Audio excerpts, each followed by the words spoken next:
বাবাজিরা শুনে নিন, সর্বপ্রথম এই যুবক ছেলে, সর্বপ্রথম তোমার টাকাটা তোমার বাপ আর মায়ের পিছনে ব্যয় করবে।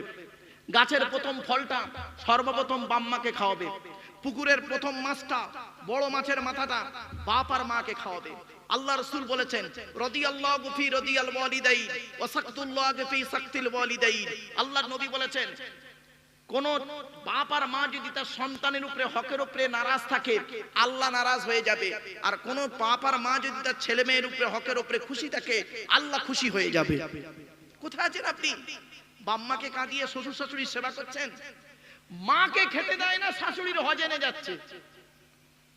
ভালো জামাই ওই, মাকে খেতে দেয় না, শাশুড়ির হজেনে যাচ্ছে, উনি তাই ভালো জামাই। ভালো বেটা হন আগে, তারপরে ভালো জামাই হবেন। কথাগুলো একটু মাথায় রাখুন। চলো না গিয়ে যাই। আল্লাহ নবীর কাছে একজন ব্যক্তি এসে বলছেন, ইয়া রাসূলুল্লাহ, আমি যুদ্ধের ময়দানে গিয়েছিলাম, এসে দেখছি আমার মা মারা গেছে, আমি কি করব? নবীজি বললেন, শোনো, তোমার মা মারা গেছে, তুমি কি করবে? বাড়িতে গিয়ে আজ থেকে মায়ের জন্য দুটো কাজ করবে। এক নাম্বার, মায়ের রুহে মাগফিরাতের জন্য দোয়া চাইবে, আল্লাহ যেন তোমার মাকে ক্ষমা করে দেয়। দুই নাম্বার, তুমি তোমার মায়ের জন্য দান খয়রাত করবে, কবরে শুয়ে শুয়ে সওয়াব পাবে। অসুবিধা হচ্ছে বাবা? এরপরে আসছি, আল্লাহর নবীকে একদিন জিজ্ঞাসা করা হলো, সুইলান নবী সাল্লাল্লাহু আলাইহি ওয়াসাল্লাম মা হাক্কুল ওয়ালিদি আলাল ওয়ালাদিহি। আল্লাহর নবী বললেন, হে নবী, পিতামাতার দায়িত্ব কতটুকু ছেলে মেয়ের উপরে বলুন। আল্লাহর নবী বললেন, ছেলে মেয়ের দায়িত্ব পিতামাতার উপরে ততটুকু, হুমা জান্নাতুকা ওয়া নারুকা, তোমাদের বাপ আর মা হলো তোমাদের জন্য জাহান্নাম, তোমাদের বাপ আর মা হলো তোমাদের জন্য জান্নাত। জীবনে কোনোদিন বুড়ো বুড়ি বাম্মাকে কাঁদাইও না।